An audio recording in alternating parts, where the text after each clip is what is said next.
For coming on. Kind of just the floor to you in your response to what you heard from Trump and also Speaker Johnson calling this a sham prosecution. Your thoughts? Well, it is. And the best evidence that it doesn't matter at all whether he had sex or didn't have sex with Stormy Daniels is the fact that they also introduced evidence of a false claim against him by a doorman for which he paid $30,000. So the issue is not, did he have sex with Stormy Daniels or anyone else? The issue is, did they try to extort him? And the only evidence that should have been relevant in the case is that Stormy Daniels tried to extort him, that McDougal tried to extort him, if she did, and that the doorman tried to extort him. That's the only relevant evidence. The court should never have allowed evidence to come in about what kind of pajamas he was wearing, what position he was in, what kind of aftershave he was using. All of that will result in a reversal of the conviction on appeal. But that will be too late because the purpose of this trial is threefold. Number one, to convict him down and dirty before the election, although we'll get reversed after the election. Number two, to have a gag order on him. And number three, to keep him locked up in the courtroom so he can't campaign. And those goals may very well be accomplished. This is election interference at its most obvious. And every American, no matter whether you're for Trump or against them, I'm not, I voted for Biden. Whatever your political affiliation is, I'm a Democrat, you should be equally concerned about how this legal system is being weaponized and abused for partisan purposes. There was a big topic of discussion yesterday, Professor, during Cohen's testimony, that audio of him recording a discussion between him and Trump and alleged payments here. We've got the sound. Cohen claiming they were discussing how to repay the National Enquirer founder, David Pecker. Here's that moment.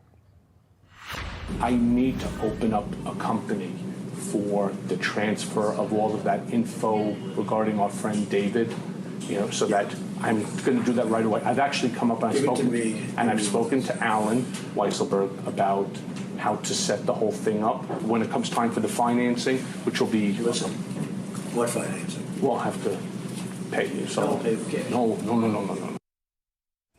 So an attorney recording a client, how's this going to play into the case? Well, it's unethical. It violates the Code of Professional Responsibility. And then he lied about the reason he did it. He said the reason he did it was to provide the tape recording to David Pecker. Most jurors will think the reason he did it was to protect himself in case Trump turns against him.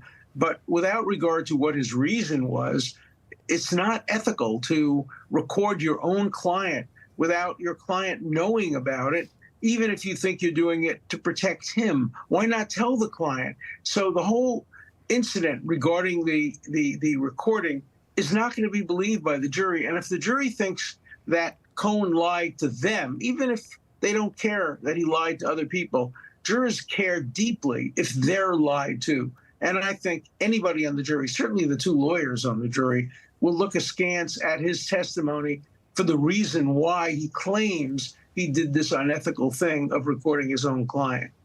Does this come down to closing arguments for the jury?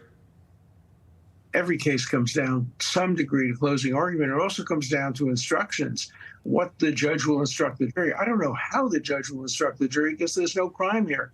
What the judge ought to do is dismiss this case at the close of the prosecution's evidence because there has been no evidence establishing a constitutionally permissible crime.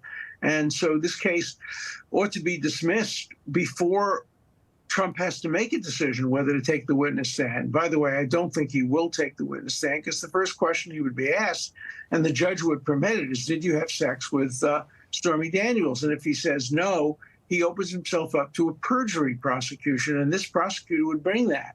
And so he's back in court again. So I don't think he's going to testify. All right. Michael Cohen will return to the stand for testifying today. And then perhaps we could see the cross. We'll wait and see, again, how long it's going to take with the prosecution to wrap up. Professor Alan Dershowitz, thanks for coming on today. We do appreciate your insight. Thank you. Thank you.